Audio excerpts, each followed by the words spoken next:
بسم الله ونصلي على الرسول عليه الصلاة والسلام. نفتح معانا الفسيخ.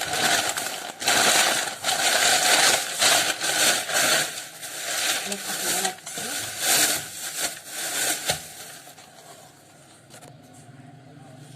هنمسك الفسيخة زي ما انتم شايفين معايا كده. اول حاجة هعملها هنزل الملح من عليها وهفتح البطن معايا. هفتح البطن كده المقص اسرع من السكينه. ادي معايا البطن بشيله. طبعا كلنا عارفين ان الفسيخه فيها بطن. بمسكه كده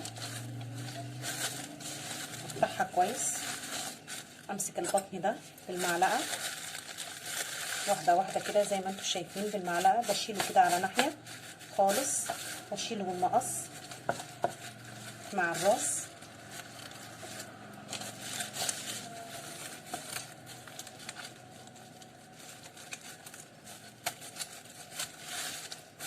مع الراس بجيب معايا معلقه نظيفه وبمسك الفسيخ كده معايا واحده واحده. تمام زي كده امسكه بالمعلقه واطلعه واحده واحده. وما شاء الله فسيخ زي الزبده.